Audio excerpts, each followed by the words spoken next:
tahun ni.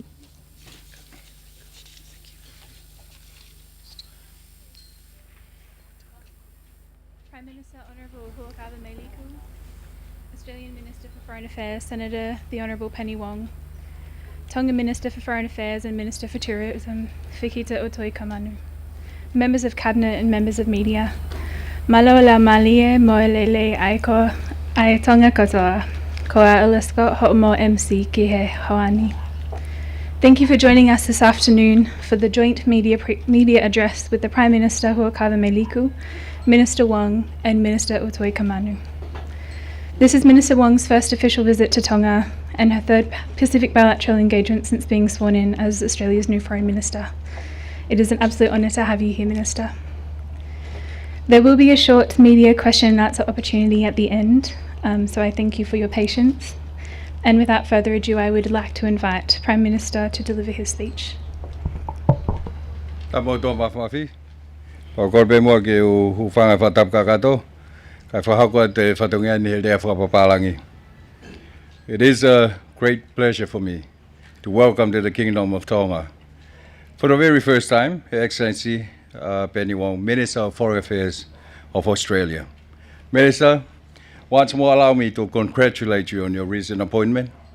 I ask the Honourable Minister to convey His Majesty's government and my warm congratulations to the Prime Minister of Australia, Honourable Anthony Albanese, on his election. I extended through the Minister an invitation to him to visit the Kingdom of Tonga in the near future. Australia and Tonga enjoy a deep and long-lasting friendship. Our respective diplomatic missions continue to maintain and enhance the ties between our two countries. The people of the Kingdom of Tonga and His Majesty's government are deeply grateful for the helping hand the Australian government extended to us immediately after the Hunga Tonga, Hunga Ha'apai volcanic eruption and the tsunami. Australia's swift response came at a critical juncture. Thank you for the assistance, Minister. Whenever we face with the presence of COVID-19, again Australia extended a helping hand to us. Malo, Australia. This morning, the Foreign Minister was received in an audience with His Majesty King Tupou VI at the Royal Palace. We also had very fruitful and frank discussions. She also had a bilateral meeting with her counterpart, Honourable Fikita Moeloa Utoi Kamanu. My cabinet and I have just been hosted to a cordial talanoa by the Minister. The Honourable Foreign Minister Wong decided to visit us 2 weeks into her appointment. This is a clear sign of the Australian government's strong commitment to strengthening our bilateral relations and engagement with our region. We are particularly pleased with the Australian government's recognition that climate change is an existential threat, including to the security of our islands. We are pleased to learn of Australia's effort to reduce carbon emissions and increase the share of renewable energy. We islanders over generations know how it is making us strong. It is only through shared collective efforts as bilateral partners and members of our cherished Blue Pacific region that we can tackle the climate crisis and many other pressing challenges of our times. This includes COVID-19 and the economic and social challenges ahead.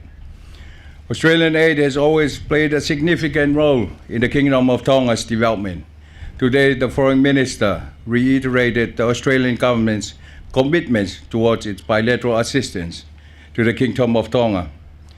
We commend the size and the outreach of the program and look forward to our continued joint efforts to achieve our development priorities, including education, health, defense, trade, police, and democratic governance. The Minister and I had the opportunity to look at a range of renewed and strengthened areas for our partnership. This includes the increased OTA to the Pacific, the expanded opportunities for Tongan workers in Australia, and improving trade through supporting our private sector to export their products to Australia.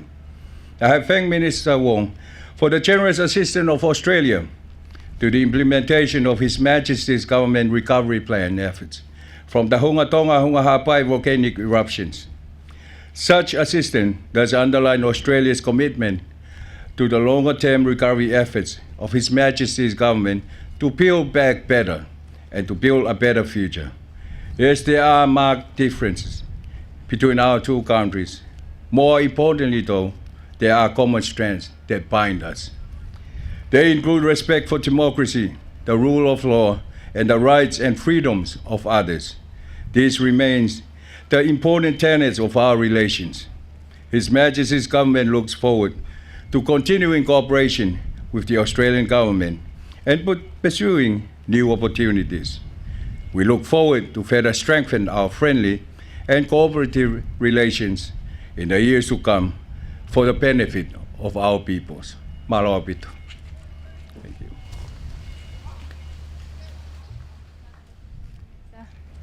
I would now like to invite Minister Wong to deliver her address. Thank you very much, Prime Minister. I appreciate very much your kind words. It is a real honour to be received by the King and then the Prime Minister, my counterpart, the Foreign Minister, and members of the Cabinet in this visit. And the Prime Minister is right. This is an early visit.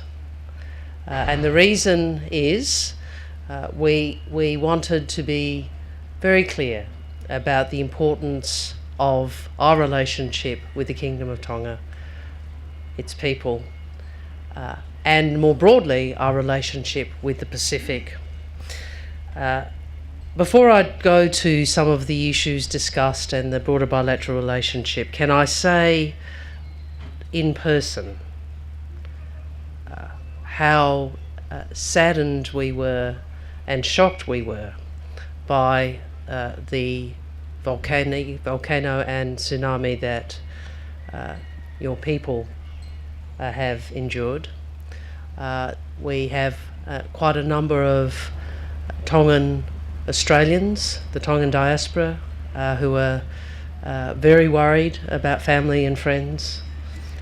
We had a lot of focus from Australia about what was occurring. Thank you for your kind words about Australian assistance. Can I just say we are grateful or glad that the assistance was of benefit to you. And we hope we can continue to work together on the reconstruction. More broadly, in terms of the new Australian government, we were elected less than 2 weeks ago, and we were elected with a very clear position that we would put in more energy and more resources, bring new energy and more resources to our relationship with the Pacific. We also were elected with a very clear position on climate change. And I speak as someone who was once the Climate Minister for Australia many years ago, that the Australian people have voted for a government and a parliament that is supportive of more ambitious action on climate change, and that is what we will do at home and in the world.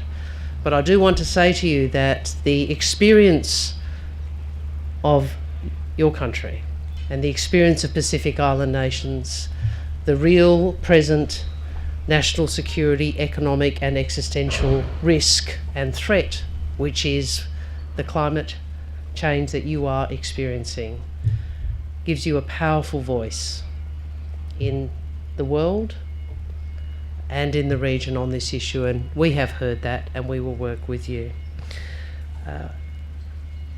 We also have announced a number of other policies which the Prime Minister and the Foreign Minister and other ministers and I discussed, and I'm happy to deal with them in questions, but in terms of our new energy and more resources into the Pacific, we are keen to build on what is already a deep and strong relationship with changes and improvements to the Pacific labour schemes, which I know are of relevance to Tonga, as well as climate resilience, that is infrastructure, recognising the risk of climate change that we're dealing with. I want to say I've learnt a lot in this time I've been here. I'm trying to work out how I get a tala noa in the Australian Parliament. Maybe not so possible. I also was very privileged, and I thank them publicly, to be an audience for, was it 3 haka? Haka. It was really a wonderful, warm, colourful Tongan welcome. And I thank your people and your government for the welcome we have received. We have a deep friendship. It will continue. Thank you very much. Thank you, Minister. I would now like to invite questions from the media.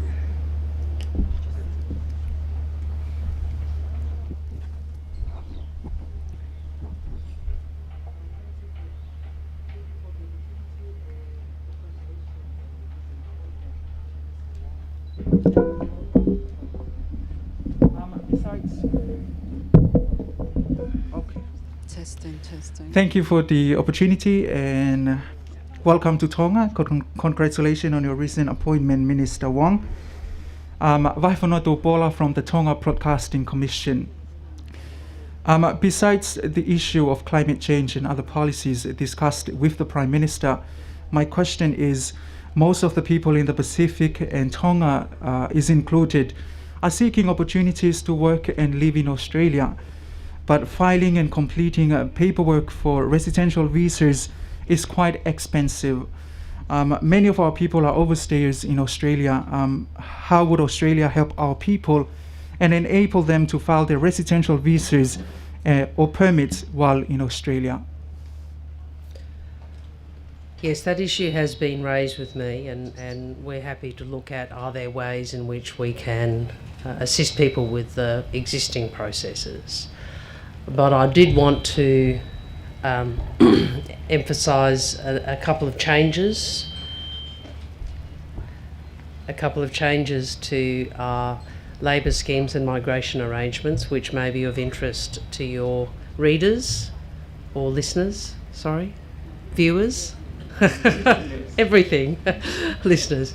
The first is we want to put in place a Pacific engagement visa, which would be an annual intake for permanent residents from the region, so they could permanently migrate with rights to go backwards and forwards, obviously. It's modelled on a similar New Zealand program, and it is about building the people-to-people links we share with the Pacific. Now that is for the whole Pacific. I said to the Prime Minister and his ministers that we would work with the government of the Kingdom of Tonga and other countries, other governments, around how those engagements are, how those details can be designed to best serve the interests of both parties. We've also said on the Pacific labour schemes for the longer visa that we will make changes to allow families to accompany, which obviously is something that's been raised with us by many stakeholders. So, we will work through that. Obviously, that was an election policy, it's a government commitment, and we'll work through the details of that. Welcome to Tonga, Minister. Thank you. I'm waiting for. Are you going to give him a question? He's going to After wonder. I just want to follow up on your statement.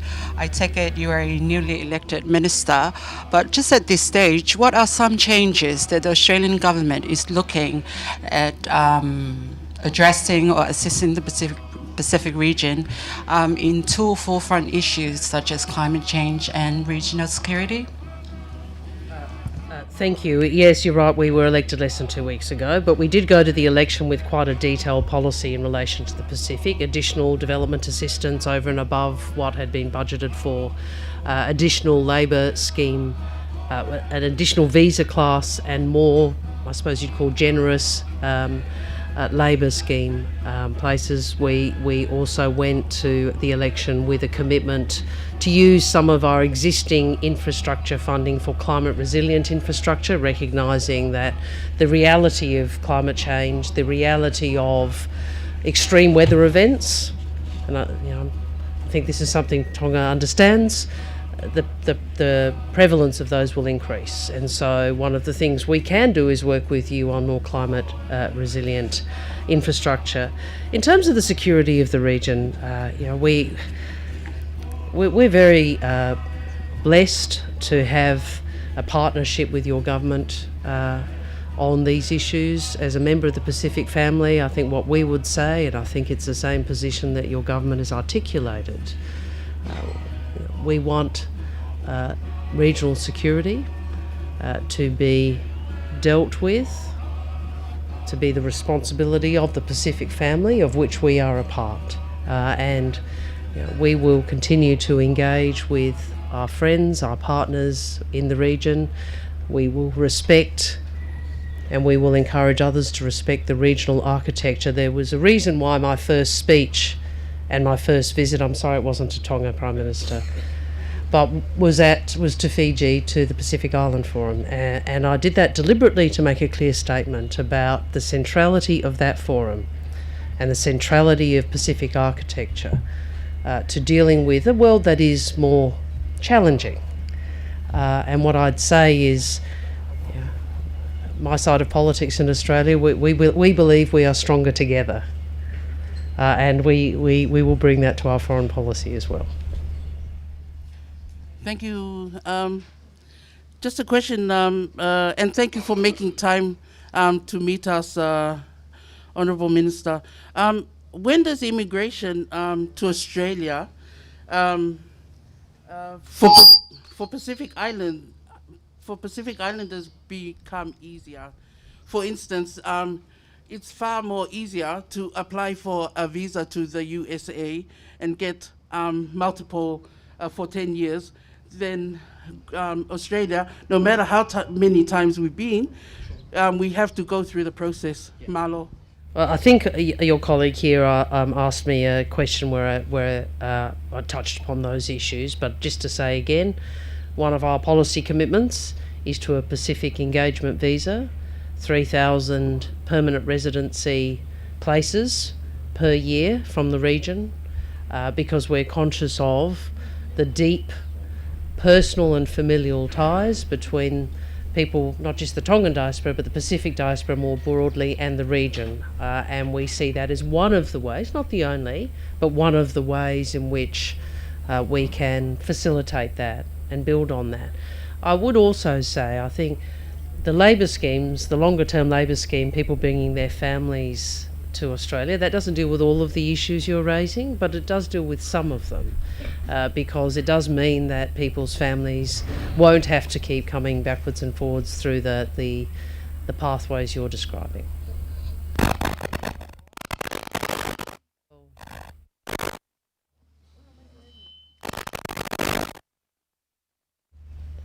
Test.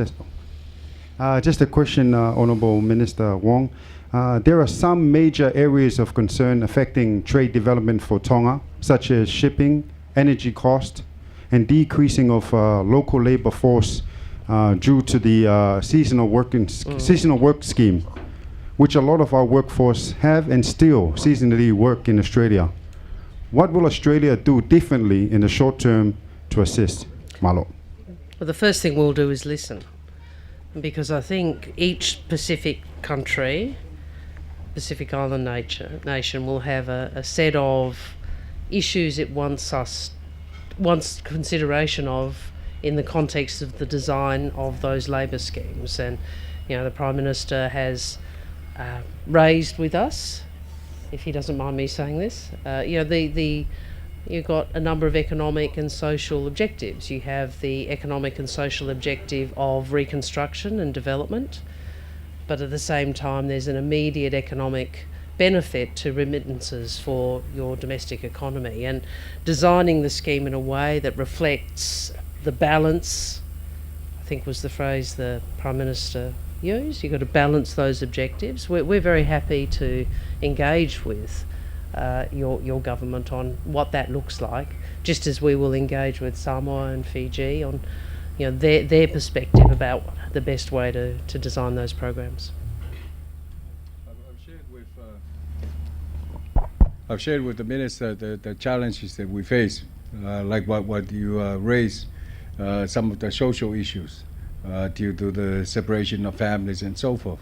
And the commitment, the new commitment from the new government, especially about the new visas, hopefully that will address or mitigate some of that issue so that families doesn't have to be separated for 6 or 9 months. They can be together in Australia and return a number of times. At the same time, I believe it's not what Australia should be changing, but what we, both Tonga and Australia, should work together and find what's acceptable for them and us. As you raised too, we're having some issues with reconstruction because we don't have the workers. Most of them are somewhere in New Zealand or Australia. But again, I believe it's both government need to actually work together to actually see, not only that balancing act, but also looking at what is acceptable for both Tonga and Australia. Honorable Wong, you have come to Tonga at the right time because we just heard the Prime Minister outlining our budget for 2022 to 23, and there are so many issues there that depends on the bilateral programs between the two governments of Australia and Tonga. But you mentioned something about the resource energy.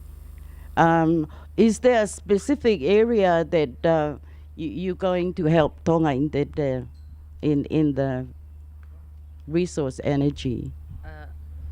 Well, the point I'd make about development assistance and the areas of cooperation is that the approach we will and should take is one where we are guided by the priorities of the nation, and we work through those priorities together to work out where it is we can assist or support or facilitate, whether it's renewable energy, which is, obviously there's an energy policy that the government has, which we provided some support for renewables previously, and whether or not we can do more there. So we will work through the various priorities that the government's articulated and see where we are able to work together and how support or assistance can be structured. I would say, I think this goes to the nature of the relationship as much as to the outcomes.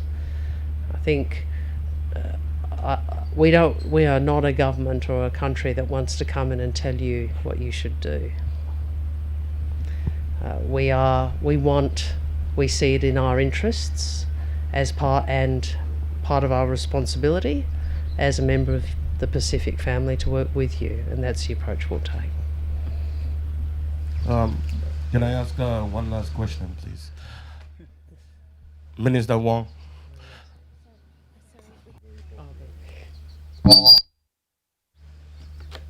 This concludes the event for today. Thank you so much for attending, and thank you for your questions. Thank you to the Prime Minister, Foreign Minister and Foreign Minister for your attendance today and for sharing those wonderful messages to the Kingdom of Tonga and to Australia. Malo au pito o whātua.